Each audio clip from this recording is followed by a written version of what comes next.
Pour conclure, nous allons vous prouver si le Coran vient bien de Dieu. Car comme il a été dit, si celui-ci provient de Dieu, il doit contenir des miracles. Et si vous lisez le Coran, vous verrez qu'il contient des informations qui ne pouvaient être connues à l'époque, c'est-à-dire il y a 1400 ans. Mohamed était un homme qui vivait en plein milieu du désert d'Arabie, là où la technologie n'existait pas. À cette époque, il n'y avait pas d'électricité, aucun appareil électronique, rien de tout ça. Les gens vivent de la terre, se déplacent en chameau. Personne n'avait inventé ou même pu imaginer les choses telles que les sondes, les scanners, les satellites, etc. Et pourtant, dans le Coran, nous pouvons lire « Sous l'eau, il y a des endroits où il y a de l'eau douce et de l'eau salée. Et entre les deux se trouve une barrière invisible qui empêche les deux eaux de se compénétrer. C'est-à-dire que le sel de l'eau salée ne va pas dans l'eau douce. Ces barrières les empêchent.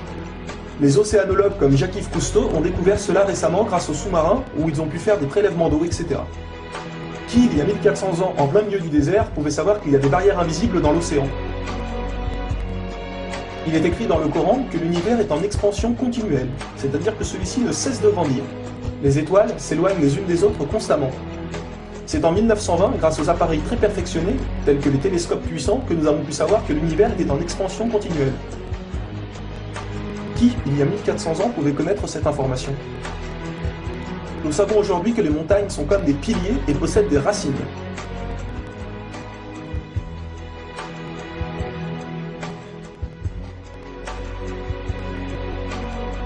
Sans les montagnes, il y aurait très fréquemment des tremblements de terre. Nous savons grâce aux récentes découvertes qu'elles servent à la stabilisation de l'écorce terrestre. Qui, une nouvelle fois, il y a 1400 ans, pouvait savoir que les montagnes étaient ancrées comme des piliers et que ceux-ci servaient à la stabilisation de l'écorce terrestre? Il est écrit dans le Coran que Dieu a créé les 7 cieux et la terre par le même nombre, c'est-à-dire 7. Nous connaissons aujourd'hui, grâce aux sondes qui vont sous terre, que la planète possède 7 couches terrestres. Le noyau interne solide, le noyau externe liquide, la couche D, le manteau inférieur, puis le manteau intermédiaire, le manteau supérieur et la lithosphère. Qui, il y a 1400 ans en plein milieu du désert, pouvait savoir que la Terre possédait 7 couches? Il était impossible de connaître cela sans la technologie récente. Il est aussi mentionné que les plantes ont des sexes, mâles et femelles. La découverte de la sexualité des plantes fut réalisée par Rudolf Jacob Comnenarius entre 1660 et 1720. Le Coran explique étape par étape l'embryologie, c'est-à-dire comment un enfant se développe dans le ventre de sa mère.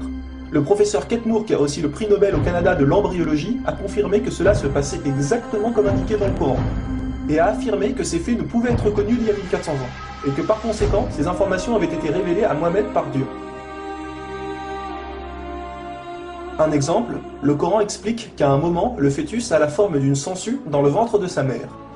Et si on regarde des images des scanners, nous nous rendons compte que l'embryon a exactement la forme d'une sangsue et qu'il s'accroche à une paroi du corps comme le fait une sangsue. Le mot le plus adapté pour décrire cela est sangsue. Vous voyez comment les versets coraniques s'accordent parfaitement avec la science d'aujourd'hui? Pour savoir cela, il a fallu attendre l'arrivée de scanners, de caméras, etc. Qui, il y a 1400 ans, pouvait décrire en détail les étapes de l'embryologie? Pour ceux qui pensent que le Coran copie certaines civilisations, il faut savoir que certaines personnes auparavant avaient fait des suppositions et avaient pensé des choses qui se sont révélées vraies, mais ont aussi fait énormément d'erreurs, et que soi-disant le Coran les avait copiées. Donc par exemple, si vous prenez un mauvais élève qui copie sur un bon élève, si le bon élève a 18 sur 20, est-ce que le mauvais élève va avoir 20 sur 20? Non, bien sûr que non, car le mauvais élève aura copié les bonnes comme les mauvaises réponses, donc il aura aussi 18 sur 20. Alors si soi-disant le Coran copie les civilisations ou peu importe, comment se fait-il que le Coran extrait le vrai du faux? De plus que ces quelques civilisations ne faisaient que des suppositions. Or Mohamed affirme être sûr de tout ce qu'il dit. Le Coran contient plus de 500 versets dus à la science, sans aucune erreur ou contradiction. Et la technologie d'aujourd'hui ne vient pas contredire, mais confirmer tous les versets un par un du Coran.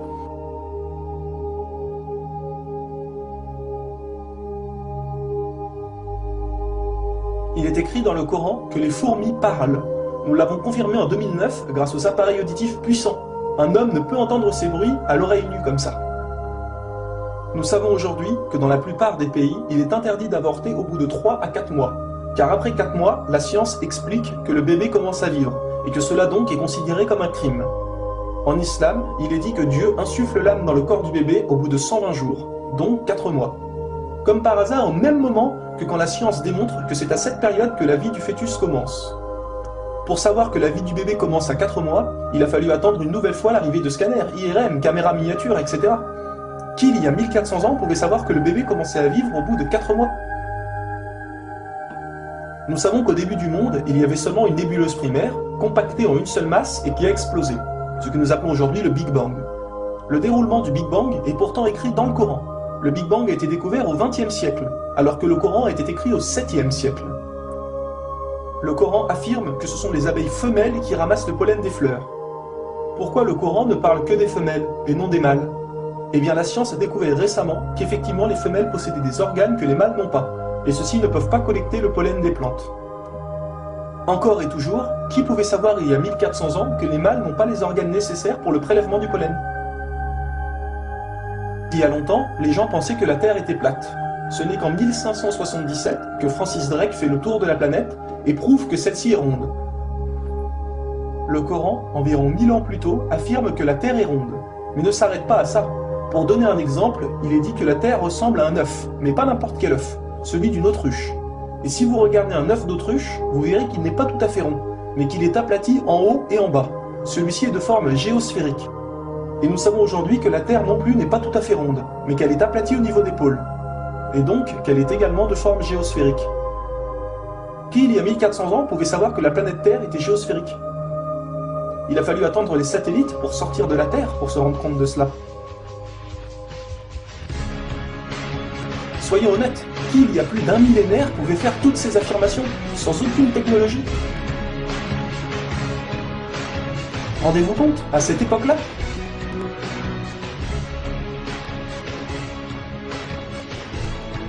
Et soyez conscients que je n'ai donné que quelques exemples. Il y a plus de 500 versets qui parlent de science sans aucune erreur.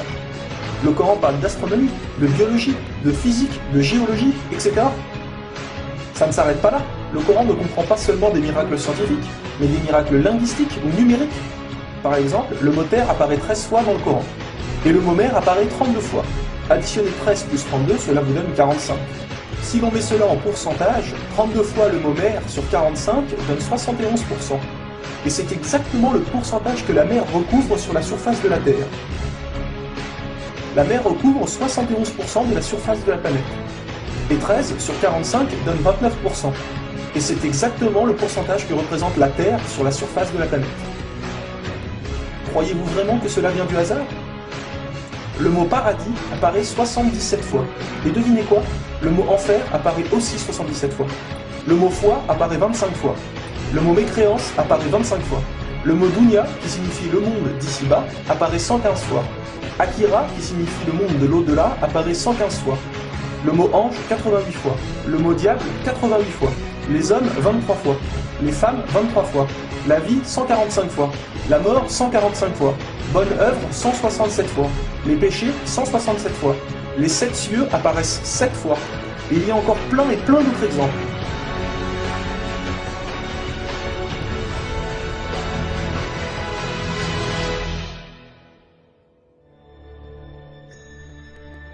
Le Coran est d'une beauté incomparable. Dans la langue originale, c'est-à-dire en arabe, environ la moitié du Coran rime. Le Coran contient des palindromes. Un palindrome est un mot qui veut dire la même chose si on le dit à l'envers. Par exemple, Bob, à l'envers, vous aurez toujours Bob. Ou kayak, à l'envers, vous aurez toujours kayak. Un mot comme ça peut se trouver, mais une phrase entière, cela est quasiment impossible. Ou alors votre phrase ne voudra rien dire. Mais non, le Coran possède des phrases entières en palindrome, et ces versets ont un sens très profond. Le Coran ne possède aucune contradiction ou erreur. Je vais donner un dernier exemple avant de conclure. Vous allez vous rendre compte de l'extraordinaire précision du choix des mots. Dans un verset, Dieu dit qu'il n'a pas doté l'homme de 2 cœurs. Pourtant, un peu plus loin, Dieu parle aussi des femmes. Alors pourquoi il ne dit pas « je n'ai pas doté l'être humain de 2 cœurs » ? Pourquoi ne parle-t-il que des hommes, puisque les femmes sont mentionnées après? Quand nous lisons tout le passage, nous nous rendons compte que Dieu ne parle pas au sens littéral, mais au sens figuré. Il explique que l'homme ne peut pas être croyant ou non-croyant, c'est l'un ou l'autre, les deux ne peuvent pas coexister. Ou on a la foi, ou on l'a pas. Mais si nous prenons ce verset au sens littéral, est-ce vrai? Oui, bien sûr, l'homme ne possède qu'un seul cœur.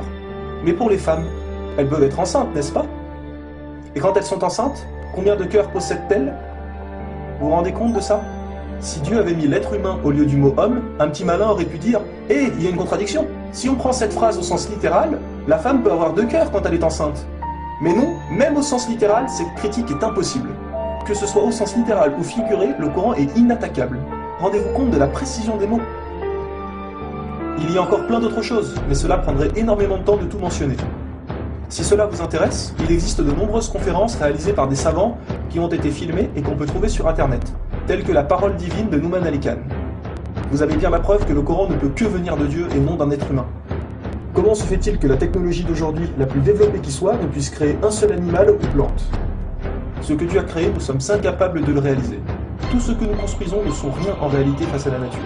Dieu dit dans le Coran, pour ceux qui recherchent des preuves, regardez autour de vous, regardez la nature, l'être humain, l'eau, le soleil. Il y a là des preuves pour ceux qui réfléchissent.